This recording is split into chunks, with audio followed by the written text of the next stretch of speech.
What's up, fellow gamers? Phreak here, and it's time for League of Legends patch 11.14. Thank you so much for joining us. Us, me, whatever. Good intro so far. Do just want to say, as a quick preamble, huge appreciation and shout out to everyone who's watching the videos. I make them because y'all watch it. So if it's your first time, welcome. If it's your, I don't know, 50th time, I really, really appreciate all of you who come and watch the videos, those who watch the streams, those who don't. Just like, thank you. Like, you, the community, are generally speaking quite wonderful, and I appreciate y'all being here and making this fun and enjoyable, because without an audience there's nothing to do. So let's talk about patch 11.14. It's a pretty good patch. 11.13 had some real balance outliers, to put it mildly. So those are getting tapped down in several places. This should be a pretty good patch overall. There's still a bunch of really strong stuff worth playing, which we can go over a little bit as well, but let's talk about the patch itself. Here are the highlights. Ziggs, I called it when he got buffed. This champ is objectively OP. He is caught on enough that Right's driving him back down in a way that I think hopefully attacks bot lane more than mid lane. I gave a further suggestion for fixing that skew even more. We'll see if that happens at some point down the line if Right wants to equalize those roles, but Ziggs bot is just absurd. We can talk about why when we get to that point. Akali, basically just from pro play. She is sadly in a 48-ish 49% win rate capacity, I think, and I think is the literal most picked and banned champ in pro play right now. Xin Zhao is also incredibly popular and OP everywhere. Nocturne is incredibly popular and OP everywhere. Interestingly, they are mostly doing this skew because of top mid. Those are higher pick rate for pro and higher win rate for solo queue, so they're mostly going there. Plus some item nerfs which are really valuable. Malzahar just is overall crushing most elos. Anyone sub 1%, Malzahar is like a top 2 mid laner, so understandable. Shaco, Shaco should not have the pro button. Let's be clear, Shaco is not seen in pro at all. This should be average skilled and elite. But yeah, Shaco is crushing win rates there as well. And then Karma, as a triple flex in pro play, is doing too well, and so they're trying to take a nerf that will affect solo lane Karma, because she wouldn't be this high pick and ban if she was just simply played as support. And then we have a follow-up from Garen and Darius from Stridebreaker. Ivern, I don't know exactly why, but I guess he's falling behind a little bit. I think from Irelia's nurse being one of those. Rek'Sai falling off from Prowler's Claw. Seraphine and Taric apparently getting a bit more help as well. I forget the context. I think Taric actually reasonably deserves buffs. I know for a while his win rate was inflated by playing Funnel, and so Taric constantly had a very high win rate, but it was only because of Funnel game. And as Riot continually tried to get rid of ways to play Taric Funnel, his win rate fell. And it's like, okay, well, we can actually just buff the champion and allow him to be, played in more places. And then also, hey, buff to Deadman's Plate, that thing got hit kind of too hard overall, and an overall nerf to Stridebreaker, because that thing was doing weird things. It was a bit strong in certain cases. And then updates to Irelia, Lillia, Tahm Kench, Dr. Muda. Okay, I don't know if this really long preamble is really worthwhile. Since we'll go over them, let me know if this was a useful preamble. Let's move on though and talk about what's going on in the patch. So Akali, two important lines of text. The first one is you can no longer cast Q while flying with E, and this is, I think, it's the one that people are going to read and be like, this is a really big deal. And like, maybe it is, but we'll see if it actually ends up being a huge win rate change. But in general, I am very much of the opinion that champions need cast times, and those cast times need to be respected. And anytime you can eat a cast time and do something else instead, your champion just no longer has counterplay. This is something that definitely, like, if you're like a Lux player and you're running around against like Katarina and Set and stuff, and you're like, well, okay, yeah, Katarina's dash, like, I don't want to go into Katarina, like, Katarina's whatever. But like, basically the point being that, like, if you can start ignoring your cast times because you're casting them in spots where you couldn't do anything otherwise anyway. So like, Tristana can cast Explosive Charge while flying through Rocket Jump, which means Explosive Charge doesn't have a cast time, because you can't auto attack during dashes anyway. No champion can. And just gets to cast E for free. And suddenly Tristana is way burstier because she can cast her basically only active ability with functionally no cast time. And that, to me, I think is like problematic. And Akali's in kind of the spot as well, where, yep, Akali just like, well, I'm flying back with E2, and so I just get the Q out, which is like a 3-second cooldown, so I'm just gonna get my next one really soon anyway, and I get to like immediately auto attack with the empowered passive and whatnot. And so yeah, I think this is like really frustrating to play against. I'm glad it's going away. I think like just as a design tenet, as though I'm like the authority here, I'm a huge fan of this.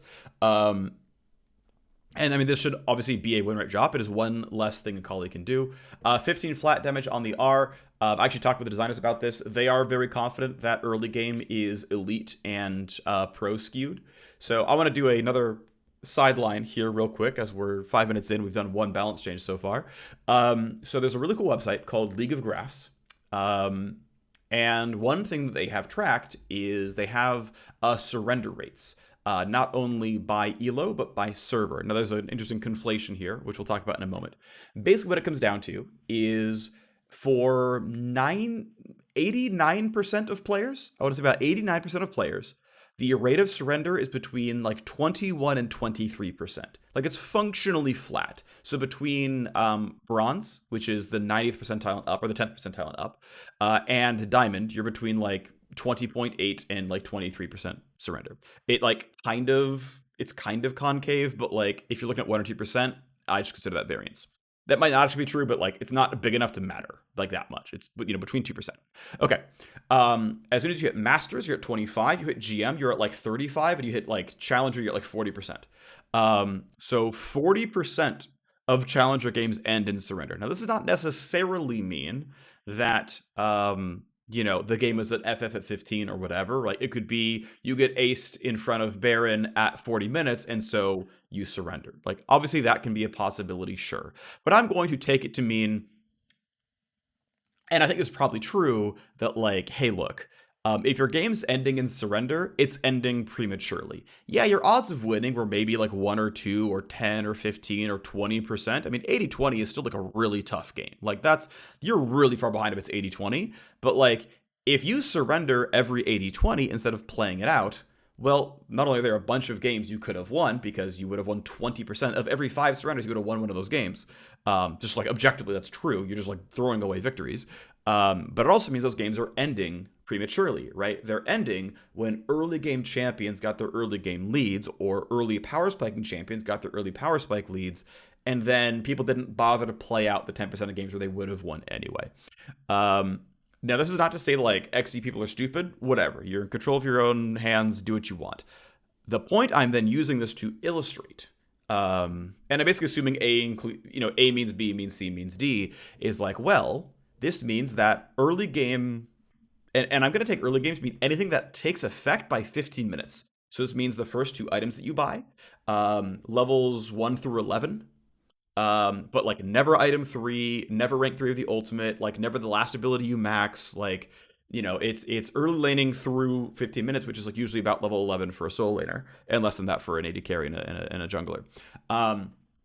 Those are overrepresented in high elo and pro play. Keep in mind, like pros play in GM and Challenger, and pros tend to pick champions not only based on what they see in solo queue, but they also tend to believe, and maybe rightly so, that early game power is in fact the most important part of pro play. Renekton is 95% pick ban and has been for a year and a half straight, despite like consistently being a 48% win rate top laner, because he's really, really, really good early game. And it's why all of Riot's nerfs to Renekton have been really early game Q damage or like Q healing against minions to make him like less safe of a laner, to make him less strong of a bully, to make him weaker in the early game, to force those 50-minute surrenders. Now, I will say, as my own opinion, there is some degree of over-indexing there in pro, but this is why when people say things like, well, in Korean solo queue, the win rate's even higher over here. And if you look at like server-based win rate data, or server-based, and including with that, server-based surrender data, Korea is the highest surrendering region in the world for solo queue, which means when you measure Korean solo queue win rates, you're measuring early game power. Like it's like 40% or something, like across the server. It's like really absurd. Like extrapolating, you're looking at like maybe 2/3 of Korean solo queue challenger games end in a surrender. That is not a realistic proxy for pro play. right? Like to continue on the line of Korean solo queue is not pro play. There are zero surrenders in pro play. People throw and come back into games in pro play. That happens. There absolutely are comebacks. Some games aren't. Sure, that's why games are 80-20. But if like approximately 2/3 of Korean solo queue games end at 50-minute unanimous surrenders because everyone's running around limit testing and just dying to shit, this is not a good proxy for pro play. This is the worst proxy for pro play. Like it's actually the single worst proxy for pro play where everyone's just limit testing and FF at 15 or open mid at 10. Like this is what Korean challenger solo queue measures. So like that's its own kind of line of like topic and maybe one for a video down the line. But like just FYI, right? Like when you're looking at solo queue and you're like, but I want to be smart and measure Korean challenger, it's like you're hard trolling. Just I want this to be like a thing that you're all aware of when looking at win rates yourselves.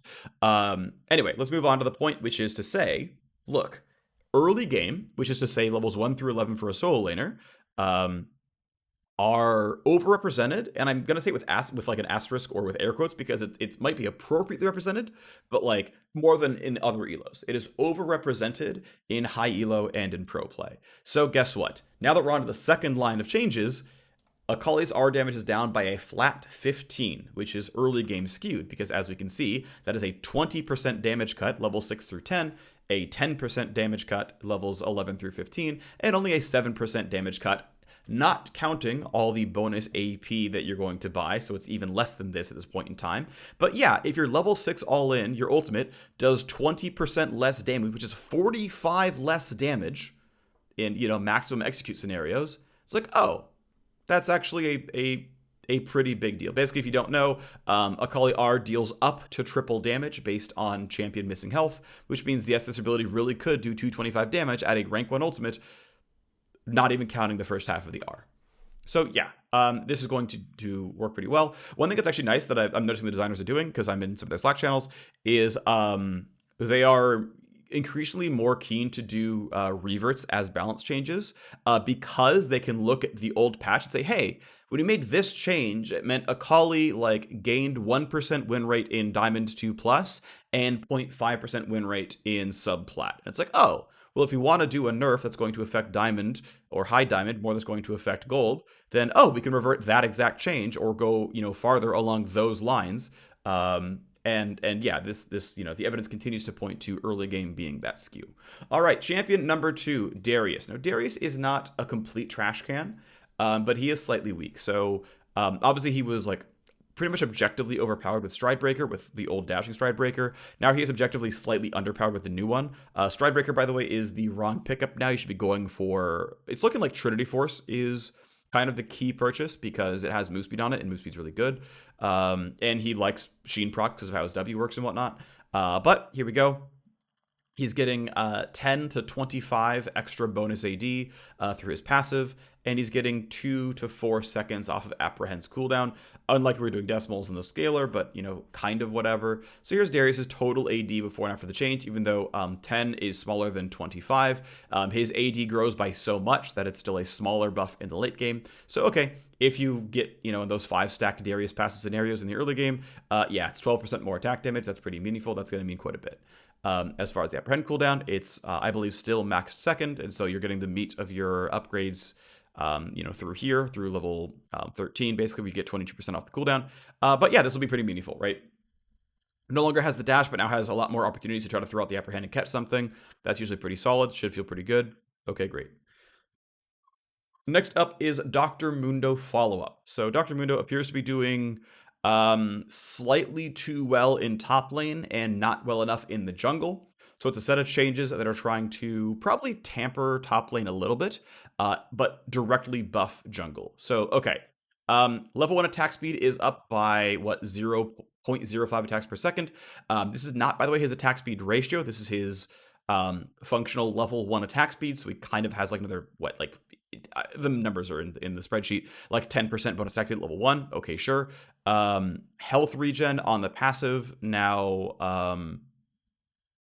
scales up, so much less health regen in the early game. The cooldown on immuning CC and then getting more health regen as a result, because you pick up the thing and you get your health back, Also nerfed in the early game, so generally speaking, much less early game power there. He's not usually doing huge auto attack trades. This shouldn't theoretically buff top lane quite as much. Q damage now heals for 100% of the health cost on the monster now, instead of only half, because it's half on minions, but full on champions. Now it's also full on monsters. So this sustained nerf, is going to be compensated for by the Q functioning here. And then, by the way, small monsters are always sent flying with the E, so you can always just chuck a small raptor into the camp and deal bonus damage that way. And by the way, that monster damage has been increased. So I'm always a fan of seeing monster specific levers. I think these are always pretty clean.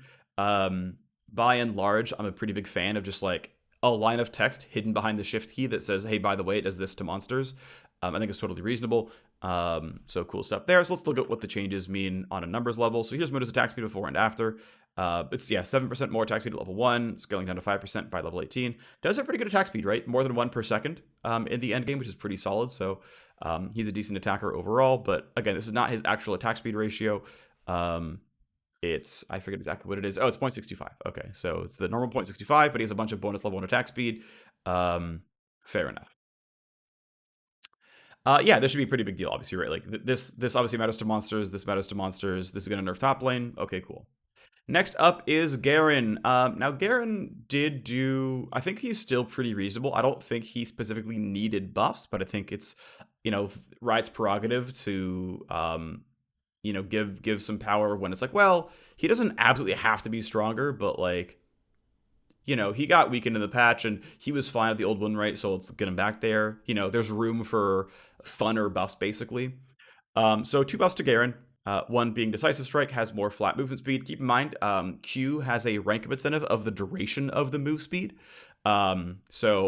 This actual buff is... it's flat since it's loaded 30 to 35, so it's a flat buff in that regard, but the sort of amount this matters actually scales with the rank and the ability. Because keep in mind, right, a 1 second attack, a move speed buff is not a very big deal, but a 4 second move speed buff matters quite a bit. So this is the kind of thing you're going to be seeing. And then Demacian Justice has 5% more missing health damage on the ult, which feels pretty exciting. So let's talk about this. Oh yeah, here's, I forgot I didn't do the rest of the Muda stuff, so let's go into this. So assuming the health regen thing is linear, this is how much health regen before and after.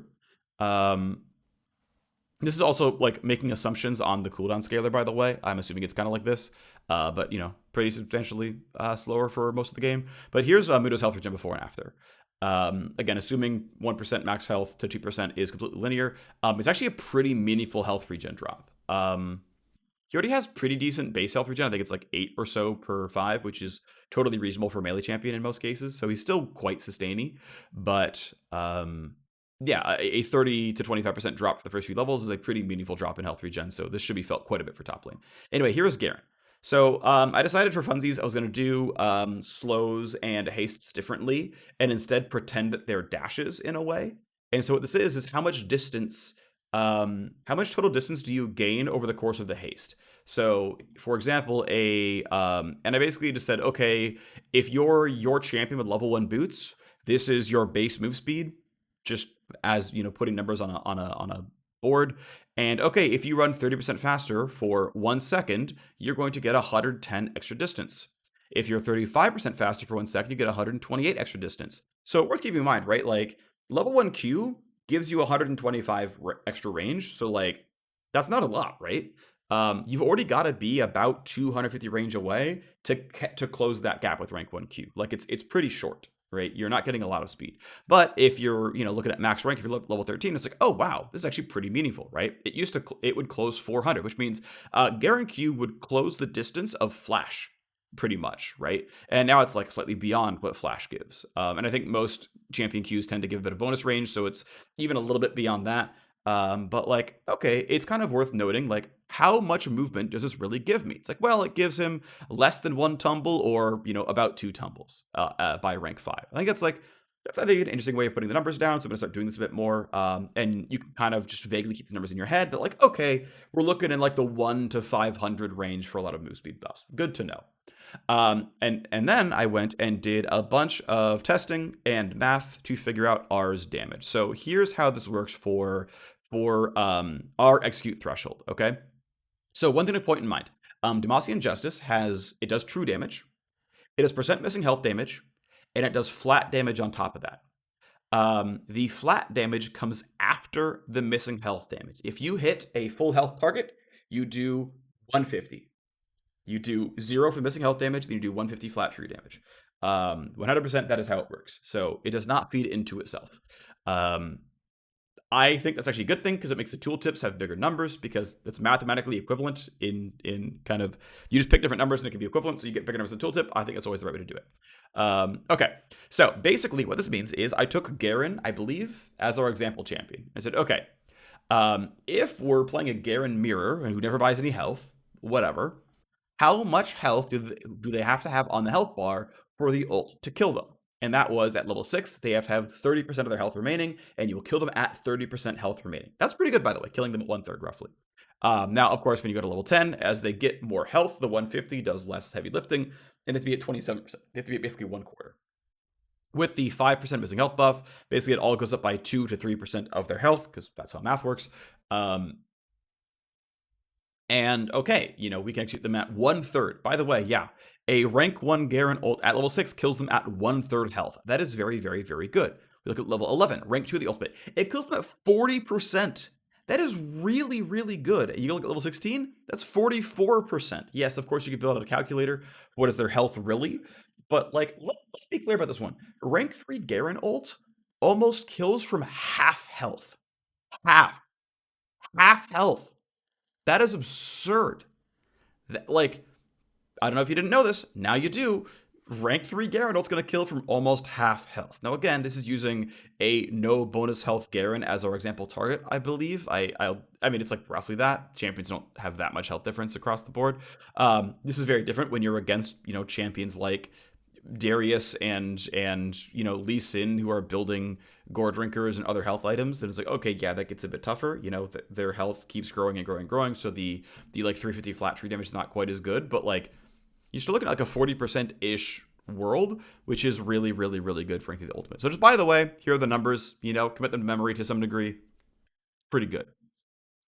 Next up is Graves getting a flat 2 AD. I know there is always a thought, this is one that the designer has as well, of like, look, is Graves an early game champion? Is he a late game champion? Is he all around like pretty good? And like at some point, I think there probably should be like, hey, we should survey Graves players. What do they want? Do they want to be the late game champion who's kind of weak early, or should they be feeling good about power clearing and like trying to bully? Of course, they have no CC, but like, is this champion supposed to fall off? Yes, no, who knows? Either way, a flat 2 AD buff is a little early game skewed, and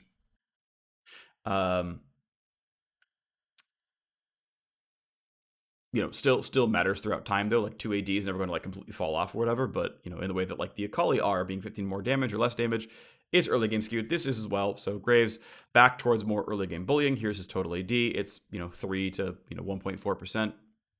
Cool. Yeah.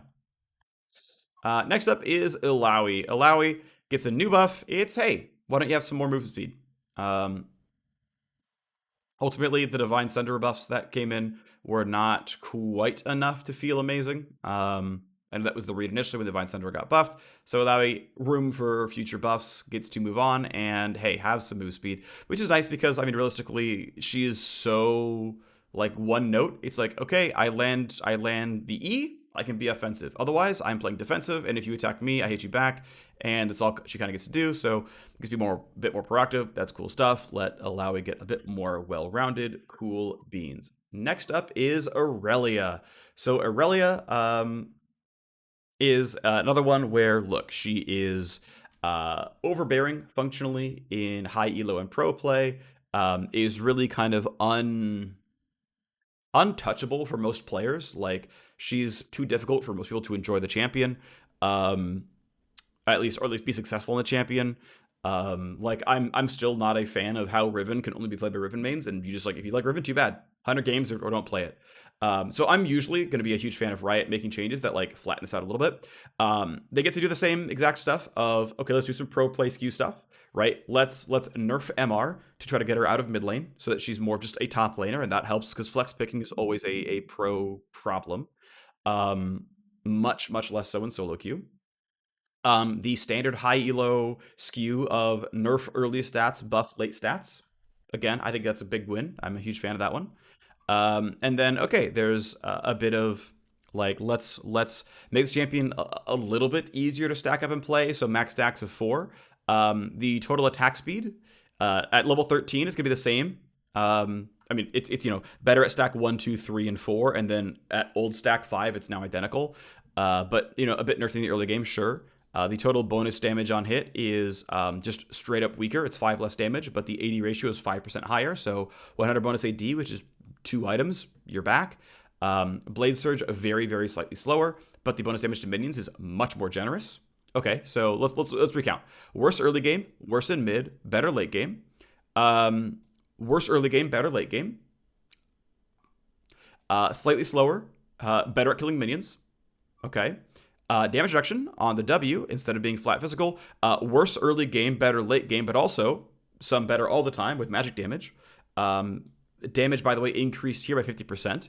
Of note, I actually like this a lot. I think Defiant Dance needs to have meaningful damage output.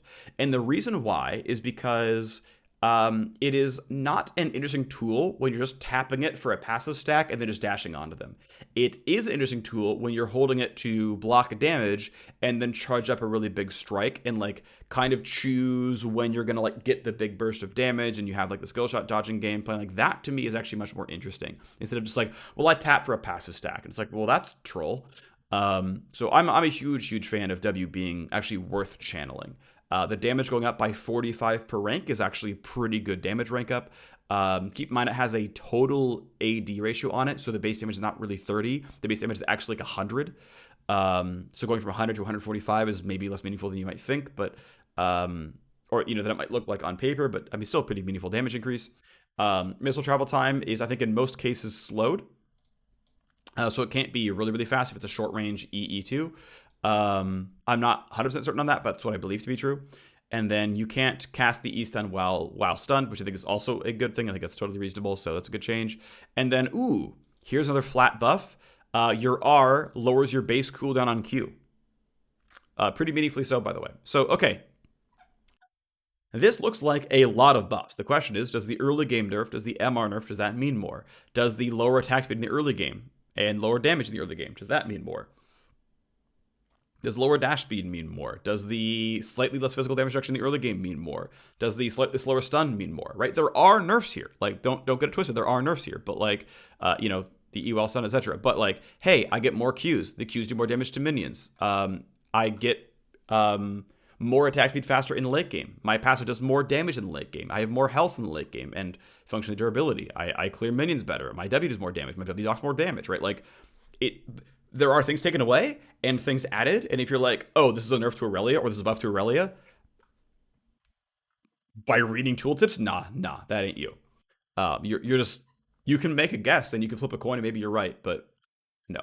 So let's start with Irelia's base health. Well, her base health is in fact weaker. I looked at the decimals. This is technically lower at 6. Okay, so first 6 levels, Irelia is weaker. Okay, she can be bullied out of lane much more easily. That is objectively true. Okay. Her MR also being 4 points lower also matters, right? And the MR is always 4 points lower. But what I'm doing here is I'm multiplying this against her health differences. So yeah, by the way, 10% less health and 4 less MR, yeah, 13% less durability against magic damage. So she's really, really, really much more abusable by mages in the mid lane. Okay, worth knowing. But by level 9, your health scaling has overtaken the MR difference, and you are actually more durable in a burst scenario against magic damage. Now, one asterisk here is this is not counting regen. If I wanted today to say, hey, what is your base health and also 1 minute of health regen? Okay, that's gonna be a different number, and that's gonna shift till it's like maybe here or something, right? I don't know exactly. I really don't. I don't have in my head how impactful health regen is compared to base health in the way that I have it for mana regen and base mana. So I don't know for sure, but around here probably. So if you're playing like an extended lane at level 10 or something, you have no Vamp Scepter. Even if you have a Vamp Scepter, right? Like this MR nerf is always going to affect things like lifesteal. So FYI. It also makes Wit's End slightly more mandatory in AP matchups, which is fine. It's a good item, but just FYI. So there's the durability, right? If you're against physical, by level 7. If you're against magic, kind of by level 9 or 10. Maybe 11. Okay, cool. Then we have the max stack attack speed, okay? And again, if you max stack early on, 5 stacks in the previous patch, 4 stacks in the new patch. Because again, keep in mind, the actual amount of attack speed per stack has not been nerfed heavily, right? 8 becomes 7.5. So at stack 1, 2, 3, and 4, it's either not nerfed or specifically buffed because you get some powered damage on, right? So to be a little bit clear about this one, if you're at stack 1, 2, 3, you're down by 0.5, 1.5 attack speed. That's functionally irrelevant. And if you're at stack 4, you're down 2% attack speed, but you get 10 to 61 damage on hit. That's just a strict buff, right? So stack 1, 2, and 3 in the first 6 levels are functionally irrelevant. Stack 4 is a strict buff, and then stack 5 is a strict nerf. So FYI, right? Like that's the ebb and flow here. At level 7 through 12, stacked 1, 2, 3, and 4 are all objectively stronger, and then stack 5 is objectively worse. At level 13 plus, stack 1, 2, 3, and 4 are all objectively stronger. Stack 5 is worse. Well, stack 5 is worse / equal / do you have 100 bonus AD? But by level 13, you probably do. So just like FYI, right? And realistically, like, we could do like, hey, plus 10 AD per level or whatever, but like it's kind of whatever. I'm gonna actually pause and actually I don't need to pause. We'll just do it live.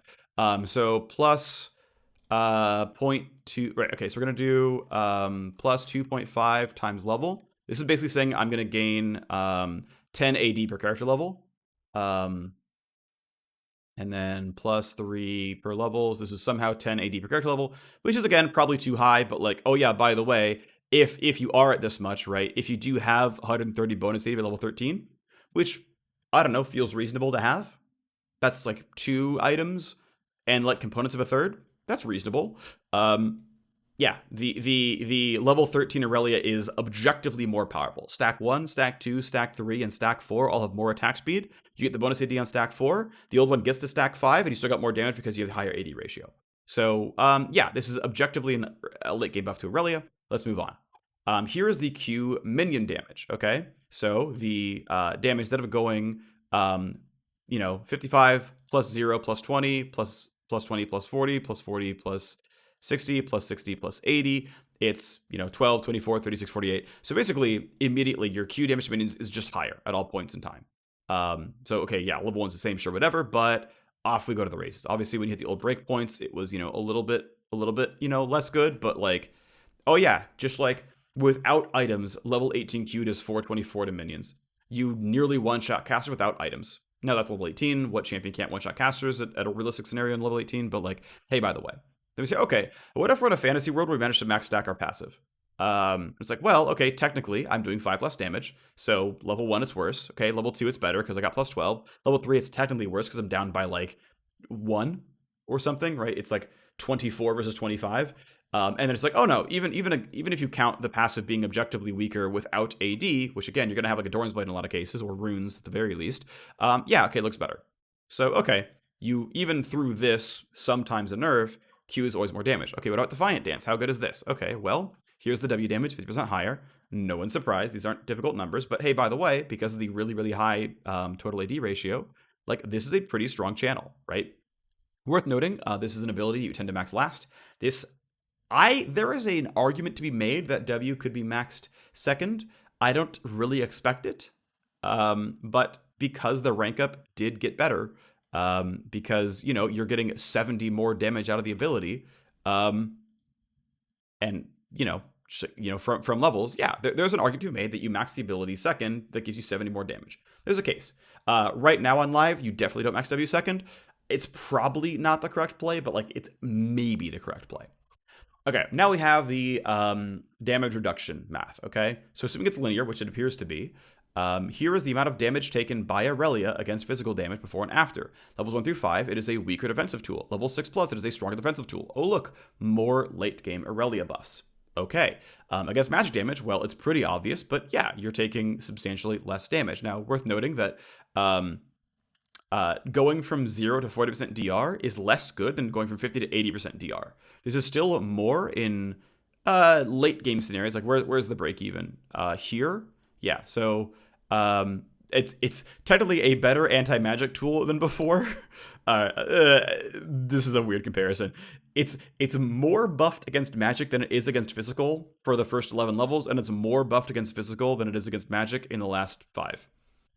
If you wanted to think about it that way, you can. Whatever. Doesn't matter. And then here is the Irelia base Q cooldown because of the rank up. Obviously, you're getting cooldown increases here and here at 1, 3, 5, 7, 9. But yeah, this is pretty meaningful. Getting 1.5 seconds off of a basic 7-second cooldown. Yeah, I mean, pretty solid stuff here. So, if you miss your Q reset, it's coming back. The chance that you having 2 or 3 non-reset Qs in a fight goes up substantially with the fact that, like, look, at a certain point, you're going to Q to chase down the Ashe that flashed without a mark on her, and you've got a Q auto, and then you need your next Q up with what's going to be up in like 4.3 seconds because the base cooldown's 5.5 and you've got 25% ability haste. Like, okay, cool. So yeah, I mean, these look really exciting. Like, these are all buffs to late game. There are a lot of nerfs to early game, absolutely, mostly from this. But we'll see how it goes. I think this will be an exciting change list. I'm going to take my coin flip and say I think it's going to be an overall buff, but who knows? Ivern gets 0 to 20, shield added back on. Irelia's was a big nerf there, so up he goes. Math is pretty easy. It's 10% at the late game. Cool beans. Good job, Ivern. Karma is losing 3 flat AD. That is the nerf to try to get her out of mid and top. Less wave control, less trading pattern. As a support, she's more about the shielding, more about the overall Q shoving waves a little bit and not a ton. So this is a nerf that hopefully affects lane Karma more than support Karma. And here's the data table. Nothing too huge there. All right, next small scale rework is Lillia.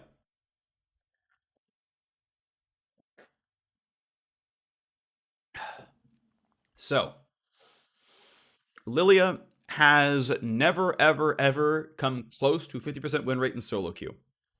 After all this time of people learning how to play the champion and figuring out builds and all these things, people going the wrong way. They're rushing Zonias. They're not buying Night Harvester. There's just all. To be fair, that's less bad because Leander's got buffed and there's a real case there. So we're gonna hop off the Night Harvester trading for now. But like they're doing Zonia's rush. It's a whole bunch of inting, right?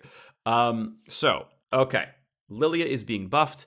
And in some of the same ways where it seems like they're doing the same sort of reshape of, okay, well, if she's believed to be good in Challenger, if she's believed to be good in Pro, if she's not doing well for 99% of players in solo queue, let's get out of early game and towards late game. And one other thing is Lillia has definitely been an oppressive top lane. Now, she's never really shown up in pro play, not much, but her win rates have almost always, at least from my memory, been skewed toward top lane. She's actually been a decent solo lane top laner.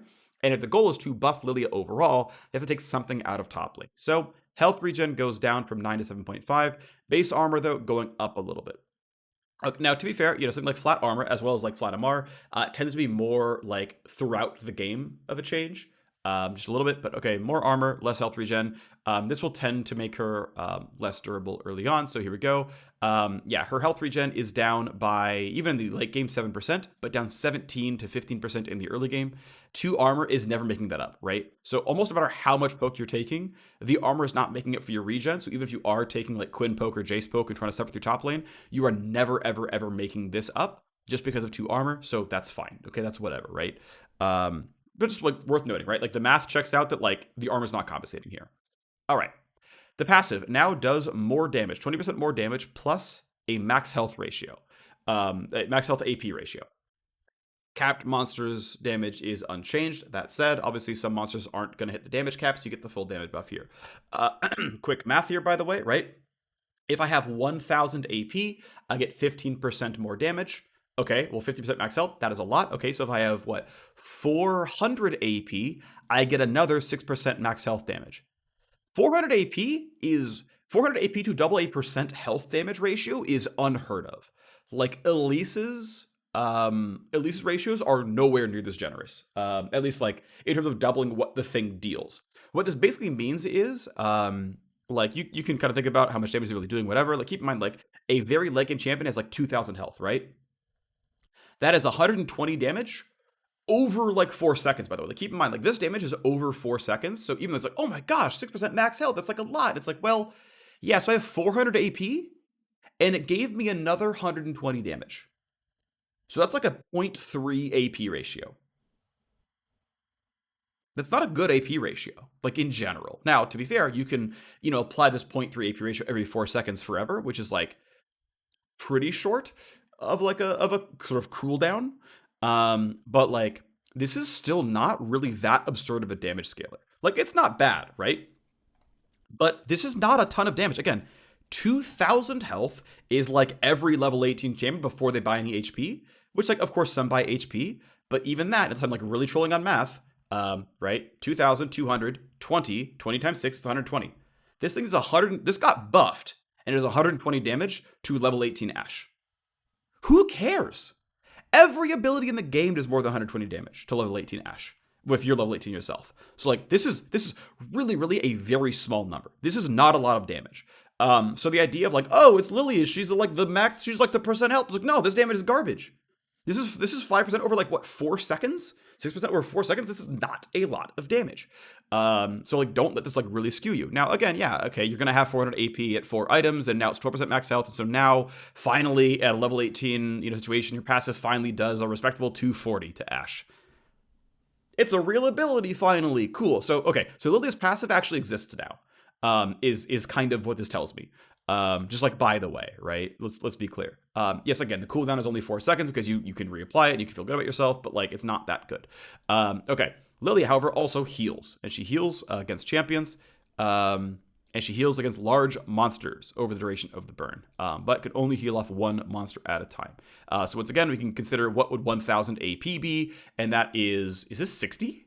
It is, right? Like, this ratio basically doesn't exist. At 1,000 ability power, which is like, doesn't exist, I heal for 60 extra health. So like, okay, let's look at a realistic ability power, like 400, which is like 4 or 5 items. With death cap, it's 3. And it's like, oh, okay, I heal for 24 extra. So like, these are not generous ratios. Like, to be clear, basically what I'm trying to say here is these ratios are not generous. Even in this one, right? It's like, okay, it takes 1,000 AP to double at level 18. That's not happening either. So don't let this skew you too much. Like, there are new ratios, there are new tools. These are not aggressive ratios, okay? So she's not like, oh, if you stack AP, you can drain tanks. Like, nah, not really. The numbers are not very high. So this is not really asking you to build AP to play this, which means there's a small chance this is pushing towards Bruiser Lillia, and you're just like gonna build like a Frozen Heart and stuff. Possibility, not saying it's really happening. Okay, next up, Blooming Blows costs 20 more mana. Gives you less move speed, and there's actually fewer stacks of the move speed, but there's a much higher AP ratio on the move speed. This is actually a bit more reasonable, right? This is like, what, 233 ability power, doubles rank 5. Somewhat reasonable here. The move speed lasts longer, the stacks take longer to fall off, but the cooldown is nerfed in the early game. The damage is higher. Okay, so the damage is higher.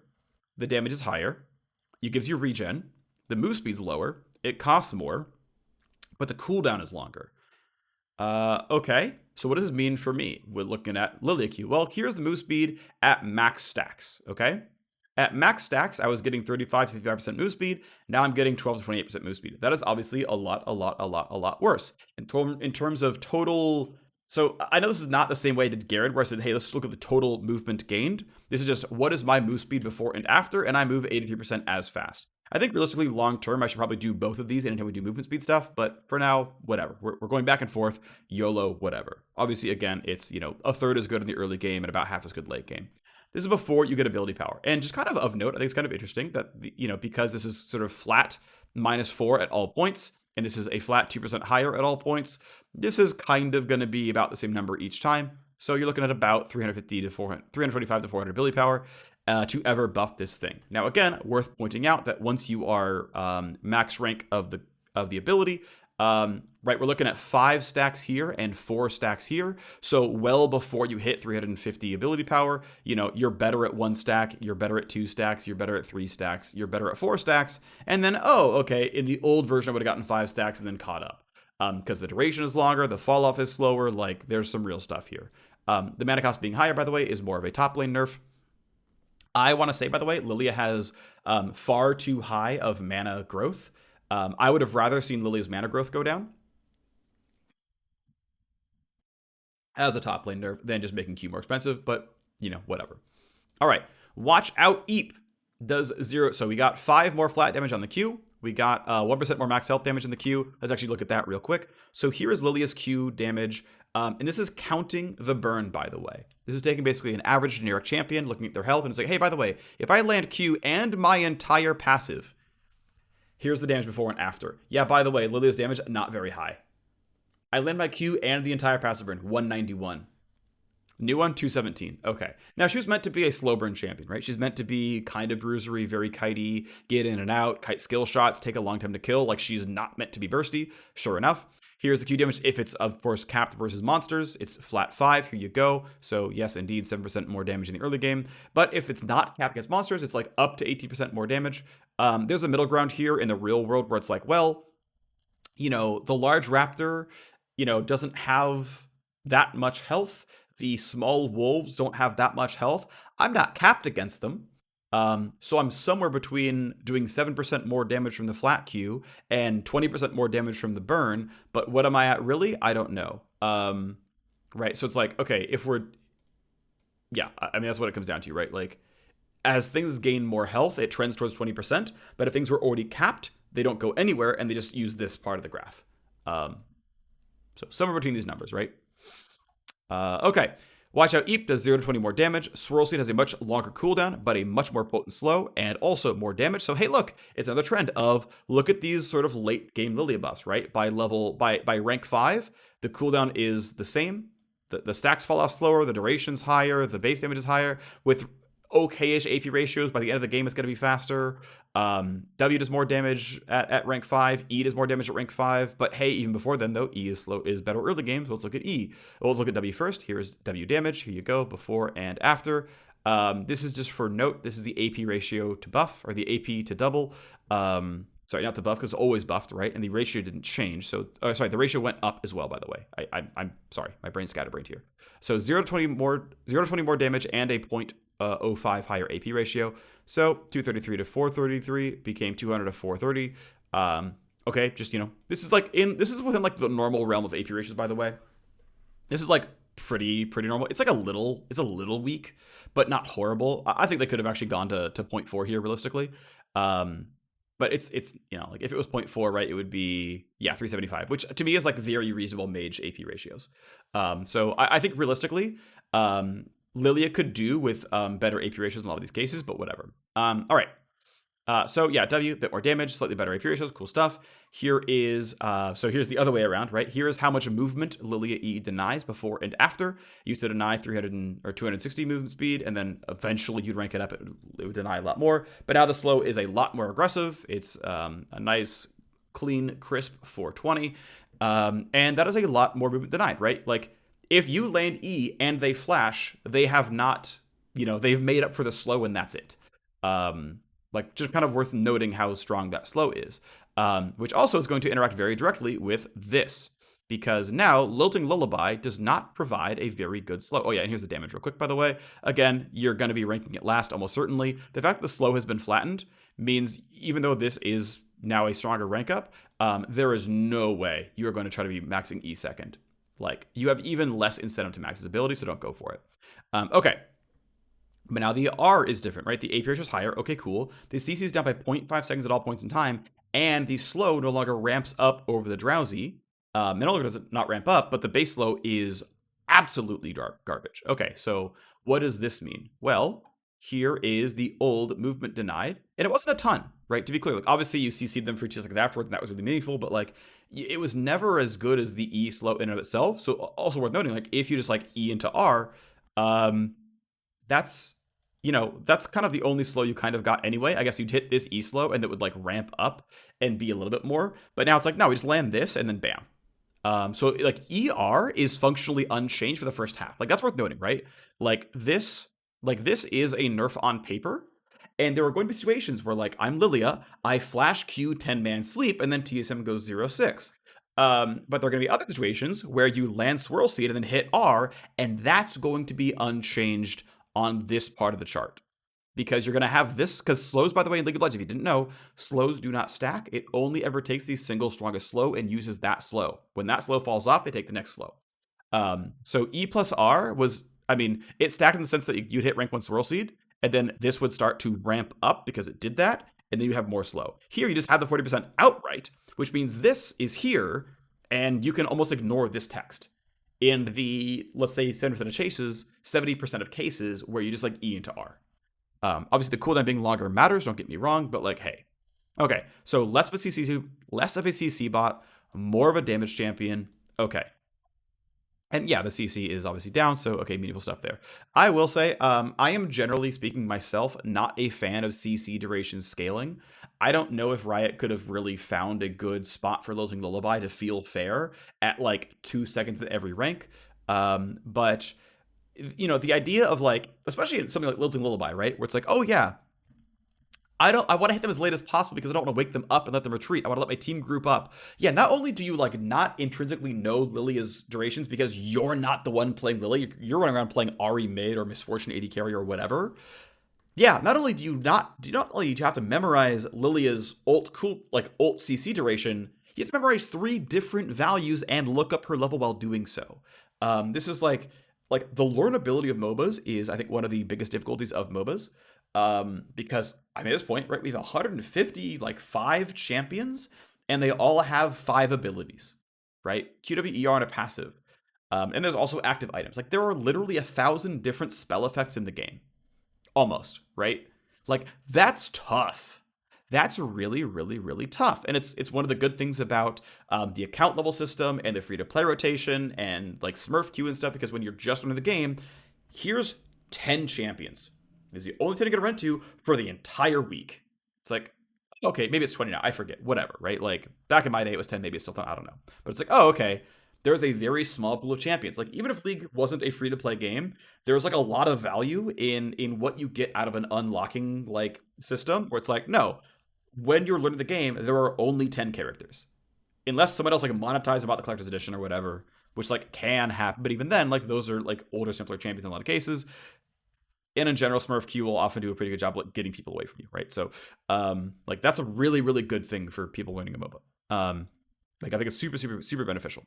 Anyway, yeah. So this is part of why I dislike sleep durations scaling, CC durations scaling with rank, because it's like really, really impossible to learn, especially with something like Lilting Lullaby, where your team can int your sleep away by not knowing it's 2.5 seconds at rank 3. Minor thing there.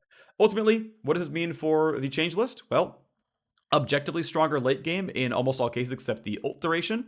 But has more like healing and kiting. So again, we are pushing towards Bruiser Lillia, and her flat damages are higher in a lot of cases. The other side of it being though that yes, indeed, there are higher ratios, but these ratios are, I would say, a little bit meager. I think Lilia's ratios could really be pushed quite a bit more. Um, I would like to see that. I think if there's follow up changes on Lillia, I just want to see every ratio go by 0.1 to point oh 05, maybe even 0.15 in some cases. I think that would actually be pretty meaningful. We'll see what happens. I think this is going to be interesting to suss out what happens. But I mean, numbers are mostly increased across the board, so this should be win rate plus. Next up is Malzahar, who again overperforming overall in most sub masters elos. Minus 27 health, minus 10% AP ratio on the Q. So here's what 27 health does in Malzahar. Interesting that it's an early game focused nerf. I believe Mal's. We can actually look what it says up there. Malzahar is doing too well in which elos? In the lower ones, right? In average to skilled. So I'm surprised the nerf to Malzahar is early game focused. Now, certainly, I think it's reasonable to say, hey, you're a mage with a defensive passive. Like, why don't you go be squishy? And to be fair, Malzahar's like health scaling is not terribly high, right? 2016 is at this point actually pretty low for a mage, because Riot has done a lot of health creeping on base stats over the last several years, and almost no one has under 2,000 health anymore except for like Sona and the like, which is kind of too bad, but whatever. They're stat creeping, and this is what happens. I try to keep that in control sometimes, but yeah. I mean, they could have done more here to nerf Malzahar. Said screw it. You can be at 530 and it's like round the numbers. And I'm glad we have round numbers, right? Like I think every champion's base health should be a multiple of 5 and base mana as well, because like there is no way your balance changes. They have 2 more or less health, right? And so just give the clean numbers and then go from there. It's a really minor thing. It's a very small pet peeve. It's not terribly relevant, but like I just like clean numbers. Anyway, moving on from that because it's not the relevant part. We take this ratio of down by 0.1 and say, okay, well, how much damage does this thing deal if you have, pretty reasonable AP scaling? 15 AP per level is like pretty normal. This is functionally 2 stat shards or no stat shards in a Doran's ring. At level 9, we're looking at What, 9 times 15 is 135. It's like, that's Mythic plus Doran's Ring plus like 2 stacks on a Dark Seal. Like, that's not that far off. Look, AP growth is never going to be actually linear, so like it's never going to be perfect, but like this is like a pretty good approximation if you want to do it. 15 AP per level is like about right. Level 18 is almost always going to undershoot, but whatever. I'm not going to come up with like a quadratic AP equation. It's just not worth it. I could at some point, but like whatever. You end at like 500 probably. Um, anyway, here you go. Which means, yeah, this damage, nerf is obviously late game skewed. It's an AP ratio nerf, but okay, cool. The AP ratio nerf actually does a decent amount. So cool beans. Next up, we get Nocturne. Nocturne's damage and healing is halved against minions. This certainly matters. This, of course, does a lot for top and mid Nocturne. It does a lot for the wave clear, which is a big deal. Does a lot for Nocturne sustain, which is a big deal. So it's a very, very good change. Even for lane Nocturne, this will matter a little bit because you will, finish your gank and shove the wave, or, be in combat and, attack the Akali in mid and hit 6 minions and get the health back. So, like, even if lane Nocturne were not a thing, this would be a small, like, 0.2% minute nerf to jungle Nocturne. This is a much bigger, like, 1+% nerf to top mid Nocturne. Combined with a Stridebreaker nerf later on this patch, this probably lines up pretty well. As always, I'm a big fan of flags for abilities that do different things against minions and monsters because I think it's a pretty clean, and I say clean in that, like, yeah, okay, the tooltip is longer in some cases, but it's clean that there are very few knock-on effects. It's like, yep, it's just worse in this case because this case is abusive, where he's just like pushing lanes and sustaining through it. So big fan of the change, cool beans. Next up is Rek'Sai. So Rek'Sai certainly does not do incredibly well overall. Her win rate is quite low. Doesn't really seem to have a mythic she's really abusing either. I will say, though, you should be maxing E on Rek'Sai. The designer who made these changes is aware of that as well. Like, E max Rek'Sai is objectively higher win rate. And even, like, from what I can see looking at data, 2 points Q into max E is still not better than just flat up maxing E and taking E at 4 and 5. 3, 4, 5, because you QWE always on every game of Rek'Sai. So what this comes down to is if you were maxing E Rek'Sai, you're actually pretty good win rate. You're like 53% or something like that. It's actually pretty solid. Rek'Sai does not have a mythic that she can really abuse. She's not like a 6 Stridebreaker user because you're already doing the direct knockup with the tunnel and stuff. And so you didn't really that much more Stridebreaker, but like Nocturne, where you get on them, but then you're not CCing for 2 seconds. Rek'Sai actually wants to apply some CC and does that instantly with the W, so it doesn't need the Stridebreakers badly. So not getting a huge win rate bump there. Anyway, this is to say, by buffing the Q rank up, this helps for Rek'Sai's do a bit better. Now, I know I saw the complaints on Reddit, like, Riot doesn't know what Rek'Sai needs. She needs durability. It's like, no, Rek'Sai is kind of a Lee Sin. Like, she's an early game aggressive bully champion that gets kills and then needs to get gold to snowball. Like, that is her identity. She's the, like, one thing I've seen, and this is not, like, I am not right in all cases, let's be clear, but champion mains almost always want their champ to be without weakness. Like, in general, and this is not like, this doesn't really feel like overtly like they want an OP champion. This is like, I have identified that my champion is weak at X. I would like to be stronger at X so that I can be stronger in more games, which is like a very natural thing. But I think it's correct for the game and for everyone else in the game that champions are good at some things and bad at others. And if Rek'Sai and Lee Sin to a pretty certain degree in the jungle as well, it's like, well, you're early game champions. Like, no one can gank like Rek'Sai. Rek'Sai has practically targeted hard CC from 1200 range because you tunnel behind the, I don't know, pick a champion. Gwen literally cannot counterplay Rek'Sai knockup. It's literally impossible. She just takes the stun from 1200 range away because you tunnel over a wall. No other champ can do this. And then Rek'Sai comes in with like, I don't know what, like 500 damage, a third of which is true damage, like almost during the CC duration. Like, unless you flash, you are taking knockup Q, auto attack reset Q, and then you're probably in range for the second Q auto attack into the E. That's almost all during the knockup. So, like, yeah, Rek'Sai is a good early game. unless you completely gut the kit, this is always going to be true. Champions need strengths, champions need weaknesses. So I think the design direction of, okay, Rek'Sai can continue to be a bit more lethal through the mid game is good. And for the 80% of Rek'Sais who are doing the wrong skill order, much like we had with the Xayah buff in the previous patch, well, for those of you who are doing the wrong skill order, you can be slightly less mediocre. Because the rank up is not quite so bad. So I am a fan of this design direction of Rek'Sai changes, and that was my logic for it. So let's talk about the damage overall. I know in a lot of cases I will roll in the champion auto attack damage in the ability. In this case, I didn't because it felt weird including 3 auto attacks on an ability that has a 45 base damage.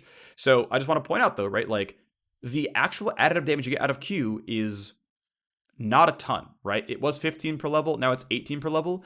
18 damage for a rank up. Now, to be fair, it is AoE damage, right? Like, this is 18 damage to every piece of the Raptor camp. That's meaningful. But if you're ganking, if you're trying to just kill the Gwen top, it's 18 damage to Gwen, which is kind of not great. That's not a very good rank up, getting only 18 damage. That's not a very good rank up. But hey, if you're doing it, cool. Max rank Q does 135 AoE damage. Again, it's also an attack reset, so it's adding, an extra half or 2/3 auto attack on top of that one, so it's adding another 70 damage. Okay, so, a rank 5 Q is worth more like 200 damage, which is like an okay amount. But again, it's AoE, it'll kill your raptors, it'll kill your small grunts, things like that. Prey Seeker damage actually is a pretty good rank up. It's 35 per rank. That's not bad. 200 is pretty reasonable. It's not absurdly high, but like, well, Rek'Sai has 6 abilities, so they can't all do 400. Honestly, pretty nominal Rek'Sai buff should be north of 1%. But again, Emax Rek'Sai is correct. Roxa played Rek'Sai in the LCS last weekend. Went Qmax in both games. That is, as far as I can tell, objectively wrong in all cases. Roxa is not a good Rek'Sai. I brought the champion out because they wanted to play some early game focused ganking, and that's cool, right? Like, that's where Brox's skills lie, is ganking early, and, Finn is going to play aggressively, and he's just going to try to camp that lane and get a snowball going. That's what they practice, and that's fine. They look for a new style. It was like really early aggression with Rek'Sai, but, well, if you're trying to gank single targets, guess what? Rek'Sai should get the true damage. He hits more damage. All right, next up we have Seraphine Q. One of the few champions whose AP ratios scales with Q rank.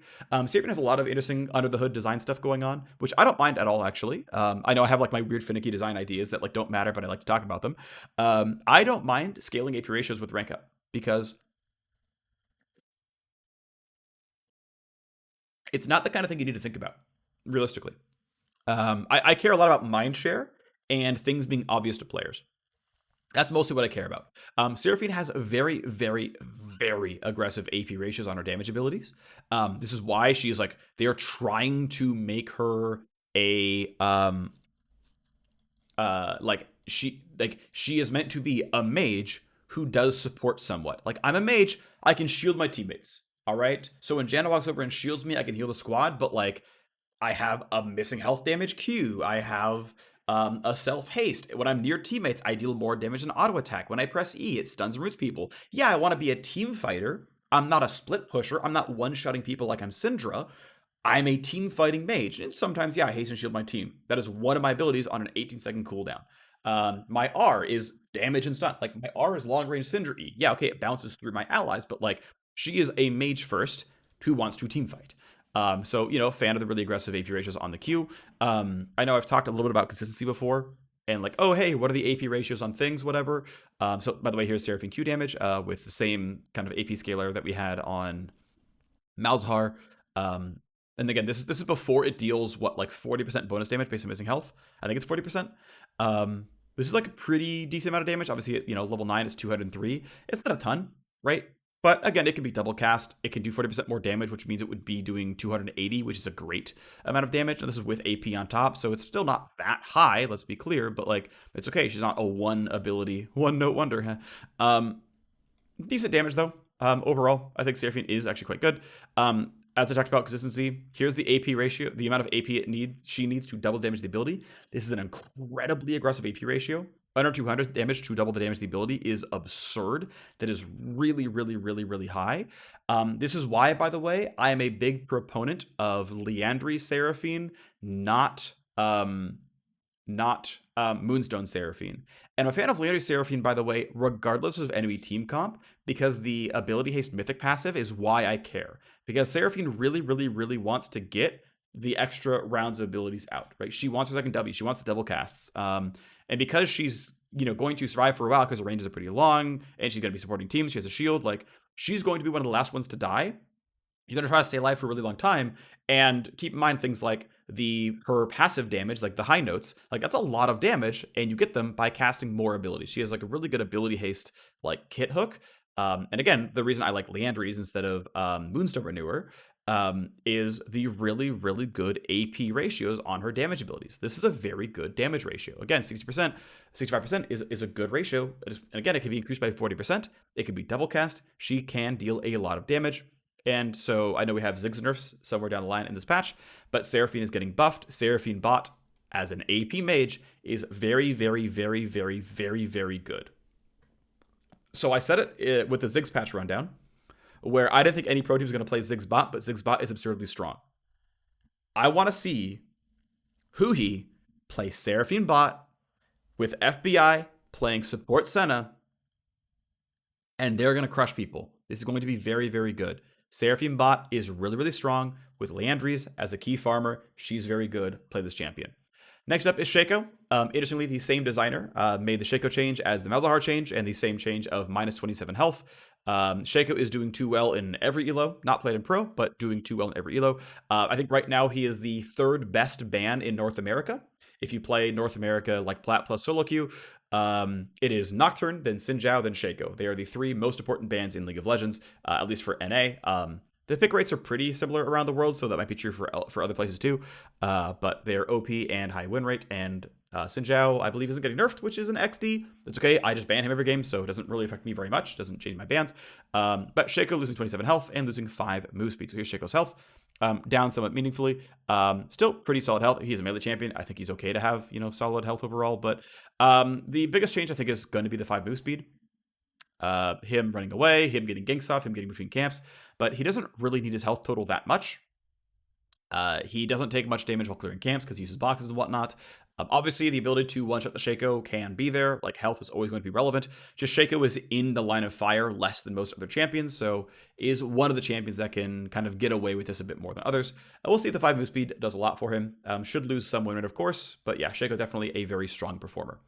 Next up, we have Tahm Kench. Tahm Kench is doing, I think, a bit weak in most places. The goal is the mini rework to get him off of the can't be buffed because of pro play. Of note, the win. So this has been true for Tahm Kench literally, I think, his entire time in the game. His top lane solo queue win rate's been here. I guess we'll say here. It's below eye level. And his support level win rate has been here in solo queue.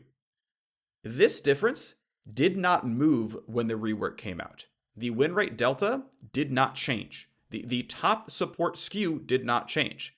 What did change, though, is the fact that he can't devour teammates on a 25-second cooldown, which means the pro reasons for support Tahm Kench went away, which means now they can buff Tahm Kench, and he's probably going to be a playable top laner, and maybe a weak support, maybe, but a playable top laner without being 100% pick ban in pro play. Because, getting to play champions in solo queue would be a nice thing. So this is, we're getting Irelia back in the mix, we're getting Lillia back in the mix, we're getting Tahm Kench back in the mix as a follow-up patch. Okay, so the acquired taste damage, instead of being percent max health, is percent bonus health, with some flat damage over the top. Now, the reason to do this, right, this is very designery, and again, I have no qualms with this, because at the end of the day, what I do as a player is still buy health, right? Like, the game and the champion didn't get any more complex for me. I had the exact same purchase habits, but we got to do a little designery change where, guess what happens? Tahm Kench's passive is now better late game, right? Functionally, I mean, really, the big buff's in the mid game here, but like this held pretty flat. It really kicks in around level 5, then it pretty much stays at 10% plus since then. So we got a late game Tahm Kench buff, well, a mid plus Tahm Kench buff, mid game plus Tahm Kench buff, by adding some flat damage in. And this is the flat damage compared to the old, total health ratio instead of bonus health ratio. Again, the ratios are identical, so off we go. Alrighty. Well, what's going on here? Well, because we now have this damage applying to Tongue Lash, we now get this bonus damage. So Tongue Lash deals 15 to 20% more damage. Cool. Okay, this, to be fair, is more of an early game buff. This matters quite a bit. I have a 92 damage basic ability. That is very, very high. That is a lot of damage. This is going to be scary. This is a very, very meaningful buff.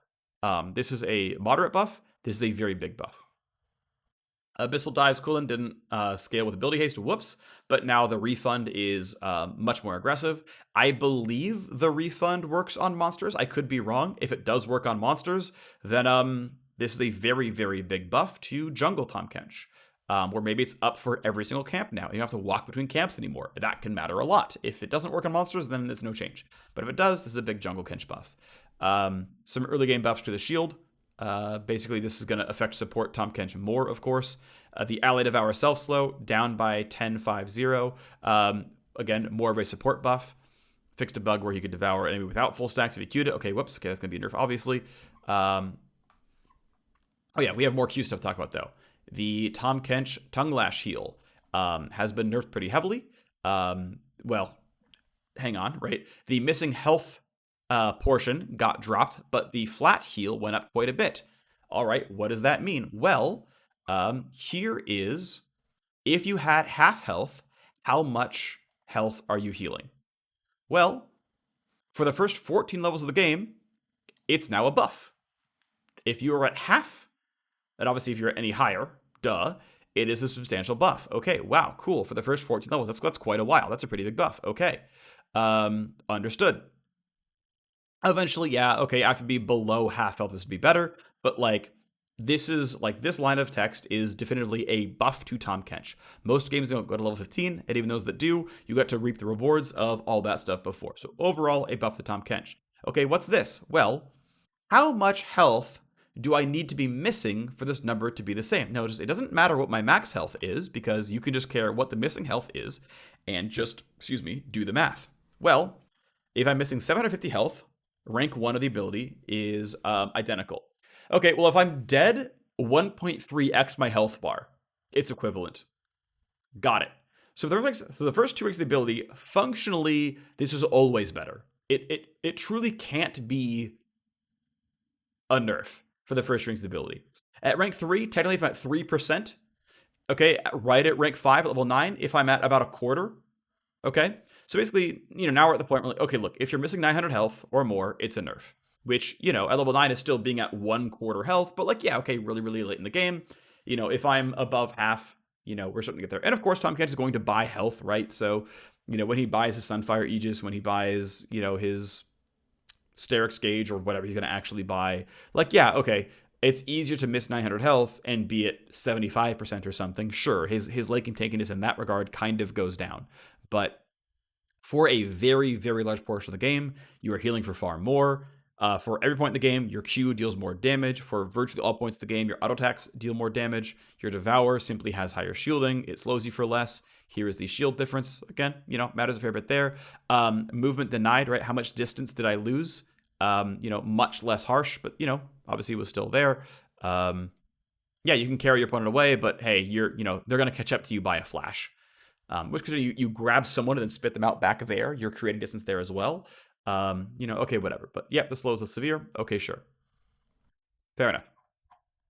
Xin Zhao. Oh, right, I didn't include Taric stuff. There are Xin Zhao there after all. Okay. Yeah, so Taric getting 5 mana off the Q and 20 mana off the E. I didn't include it. I don't know why. It just didn't seem really that big of a deal. So there you go. Taric needs to buy tier less frequently. Overall has more mana. Cool beans. That's good. I'm a huge fan of them buffing champion mana costs and letting their mana pools stay a little bit consistent. Okay, so Xin Zhao does get a pretty meaningful nerf here of 0 to 2 seconds on his W. Now, it's worth pointing out, though, that he's got a cooldown reset via his Q, so that's actually going to matter quite a bit. So here's the basic cooldown difference. Pretty meaningful. 6 seconds becomes 8 seconds is certainly going to matter. It is relevant indeed, but your Q is a cooldown reset, right? You get 3 stacks of your Q. Each one, lowers your cooldowns by 1 full second. So if you're going to use your W and use your Q, the cooldown goes from 3 to 5. That is a much more severe cooldown change, right? That's a very, very big deal. Now you can't W, hut, hut, hut, and then W again. That's a very meaningful change, right? That's going to matter quite a bit. So Xin Zhao definitely going to lose quite a bit of rate here. This is definitively a jungle clear speed nerf. Not for the first clear, because keep in mind, you're not going to get rank 2 W until level 4, which means you're already done with your first clear. So Xin Zhao's first clear is completely unchanged, right? But his second clear is a half second slower on the W cooldown. And then 1 second slower on the W cooldown. Now, to be fair, it's this, right? Because you're going to get 1 Q per W.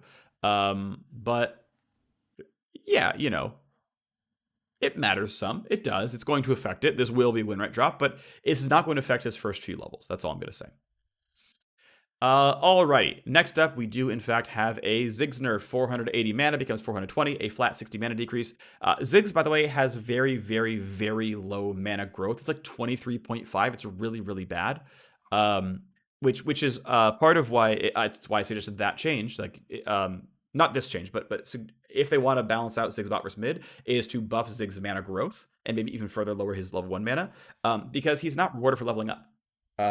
Right? The one thing that mid laners have over bot laners is they're always going to be a level or two higher, and in solo queue it's even more exacerbated. Because in pro play, and as you go up in elos, supports leave the lane more, and AD carries get more and more of the XP, and thus they level higher. In solo queue, that's a bit less true, and so AD carries are more like 3 to 4 levels behind in some cases. Not quite 4, but like, right, it's more than pro. Anyway, so that's to say, Ziggs is a problem in bot lane, and solo queue does not seem to be a problem in pro. Ziggs mid is, relatively balanced, to be honest. So, okay. If you make the level difference mean more by giving him more leveled stats, right? Whether the passive needs to get stronger or you give him more mana growth or whatever, right? Like, this guy could get, 12.5 mana growth, no problem. And it would be, not a problem at all. Then you can level out the bot lane is better than mid lane Ziggs, and it's been that way for years. So maybe we'll see that at one point in time if they want to do more reshapes there, and flatten those out. I think they should, to be honest, but whatever. So yeah, again, pretty meaningful mana cut. Worth noting, at level 9, you buy your mana mythic that has 600 mana on it. So he's going to double the mana pool there anyway. So this, 9% less mana becomes 4.5% less mana, sure, but hey, of note. Here you go. It should matter though, right? Like, Ziggs is just like, all he does in bot lane is just chain push, shove, shove, shove, shove, shove, get rid of the wave, shove, shove, shove, shove, shove, shove, shove, shove, shove, buy a mana flow band, keep pushing, keep going, Doran's ring, mana regen, keep pushing, knock down the turret, okay, go top, knock down that turret, go mid, knock down that turret, and, that playstyle is a little bit less accessible in mid lane, just a little bit, because it's a little bit harder for Ziggs to shove into a Zed than for, like, Ziggs Zyra to shove a, like, Caitlyn Taric. Okay. Next up is Dead Man's Plate, getting 5 more armor. Not a huge change, but here you go. Gold efficiency, yeah, actually pretty paltry on Dead Man's Plate. Now, worth pointing out that we are not including the functional sheen proc that comes with the item. That is relevant. In fact, we can do that real quick. Like, if we, and I think, by the way, it's worth including. Now, to be fair, right, so, like, if we really properly fully included the sheen proc as part of the item, this item is in fact gold efficient. The damage is relevant. Now again, you're only going to get like 1 sheen proc per fight, right? But at least the damage does scale up linearly with distance traveled. Maybe you get like functionally a second over the course of time as it all adds up. The slow can be relevant there as well in Dead Man's Plate. So like, I don't want to completely undersell the item. The item is not just move speed stats. But this is also a bit charitable to say it's actually 40 move speed always and Spellblade always. But this is where the item lives, right? It's getting, a nice 100 gold worth of armor. Okay, not bad. Stridebreaker, definitely OP. Gets 5 AD, so you don't lose 5 AD in the combine. Loses 100 health. So now it's more the aggressive item than the tanky item. That's fine, it's where Gore Drinker lives. Little said that Gore Drinker has like the plus damage thing on it because it still kind of skews that weird, but whatever. The slow is now just a flat 40 instead of 90% to 40%, which is obviously a really big deal. And then this is just like the orange stuff. Okay, so 5 AD for 100 health. That is 5 AD for 100 health. The gold efficiency is down by 3% or down by about 100. Okay, yeah, 5 AD for 100 health. I might have said 50, 5 AD for 100 health. Efficiency down by about 100. Okay, sure, fair enough. Halting Slash, 90 to 40%. Now it's just 40% straight up. That is obviously a pretty big deal as well. And so down goes Stridebreaker. Definitely quite a bit weaker. VFX updates for Zillion looks cool. Lucian VFX, Protecting VFX, cool beans. Ultimate Spellbook mode's coming out this patch, should be fun. Basically, you get a someone else's ult on your on a summoner spell. New chat restrictions going to be added. Okay, cool beans. Some bug fixes already. Let's do the TLDR. Patch 11.14 TLDR. There are quite a bit of changes, lots of nerfs, quite a few good buffs here as well. Some item changes, some champion mini reworks should be fun to look at. Akali can't press Q during her E dash, and 50 damage off the R should be pretty meaningful. Should do a lot to nerf her pro presence, and will of course lower her win rate by quite a bit as well. Probably don't play too much Akali in solo queue, but you know, at least they're trying to get her out of pro 100% damage, which is a good thing. Darius was suffering with the Stride Breaker dash being removed, so they're reverting a lot of the nerfs he took a while ago. I'm a huge fan of that approach. Just revert some of the nerfs now that the landscape is different. Off we go. Darius should be in a better spot. Should be roughly balanced. Dr. Mudo, too good in top lane, not good enough in jungle, so here's more level 1 attack speed. Here is more healing off your Q onto monsters. Your E always swats monsters and deals more bonus damage to them. As recompense, your regen is lower, and you're getting a longer cooldown on your CC, kind of CC, immobilize immunity. To lower top lane, and these things buff the jungle. Okay. Garen, also a bit of a loser after Stridebreaker got taken out of its dash, so more movement on the Q can make up for that kind of directly. More execute damage on the R is pretty exciting as well. That's pretty fun. Looks pretty good. Graves gets 2 AD. Illoai gets 10 move speed, which should be pretty nice. She is notably quite immobile. This should be a pretty exciting buff for Illoai mains. Should look pretty good. Illoai is probably in a pretty good spot. Maybe worth playing next patch. Irelia gets a pretty big reshape. Early game nerf, mid lane nerf. Lots better late game health. This breaks even by about level 7. Counting the MR for magic damage breaks even about level 9 or 10. The passive, basically, first 4 stacks are as good or better.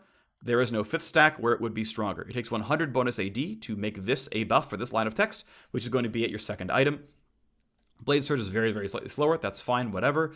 Blade Surge definitely does, in all cases, more damage to monsters, or to minions. Even if you account for this -5 damage, it's still basically always better at lasting minions with the Q, so that's going to feel good. Defiant Dance is weaker against physical for the first, I think, 6 levels, and then it gets far better. It blocks magic, which is pretty useful. Damage far, far increase as well. Defiant Dance is a much more important part of the kit. Flawless Duet is much more reactable, and can't be recast while stunned, so a big nerf to this ability, which kind of nice. You can't just lock people down for a while.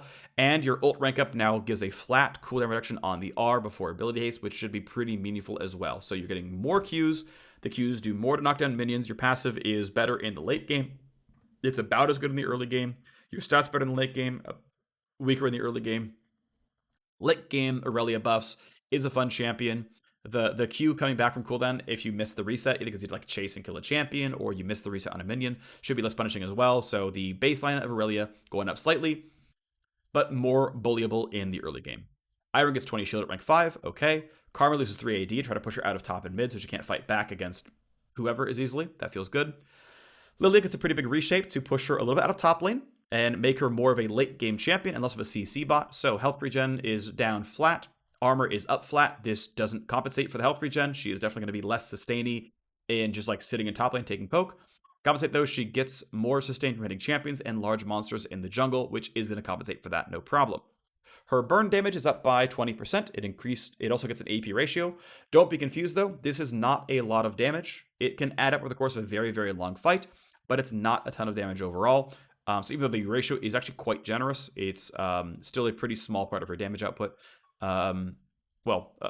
Compared to like most champions kits for like damage, this is like not that good. Blooming Blows is more expensive, which mostly hurts top lane more than jungle. Less early game move speed, more late game move speed. Takes about 400 AP to make this a buff. If you're only going to sit at like 2 or 3 stacks, it's much fewer than that. Much less AP than that. But nerf the early game, buff as time goes on, maybe at 2 items or so. The movement speed lasts longer. It falls off more slowly. So you're going to be prancing for a lot longer. That's going to be relevant. That can matter like getting between camps, clearing the jungle, things like that. Make her clear speed faster.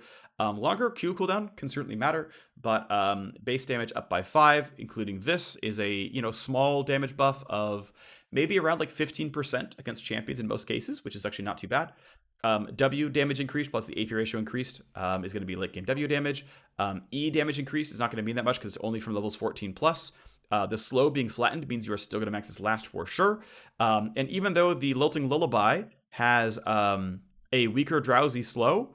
The fact that this is stronger means if you're E into R, that's going to be an identical interaction, basically. Um, but your sleep duration is lower. So her late game is objectively better in a lot of cases. She sustains for more, she deals more damage, she runs faster, she kind of CCs heavier in some cases, but less of a sleep machine, more damage, see what goes. Should be a win rate buff, though. Malzahar loses 27 health and 0.1 AP ratio on the Q. Should be pretty nominal nerf. Should still be on the strong side, but not really, really busted.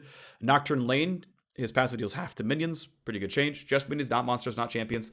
Half to minions. That's going to matter quite a bit. Less healing and less damage. Should do a lot to kick him out of those lanes. There's also a Stridebreaker nerf later on.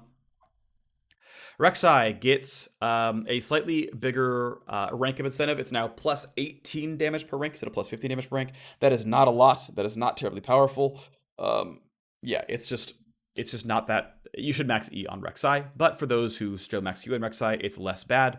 Extra 20 damage on Prey Seeker, not horrible either, but again, you should probably be maxing E. Seraphine, higher AP ratio on Q should feel pretty good. I really think Moonstone support builds are incorrect. You should go Leandries and deal damage. But very aggressive AP ratio. If you want a strong bot laner, play bot farm Seraphine, build AP, you'll do really well. Shaco getting a moderate nerf, that's pretty good. The top 3 junglers in the game all got nerfed. Shaco, Xin Nocturne, great changes.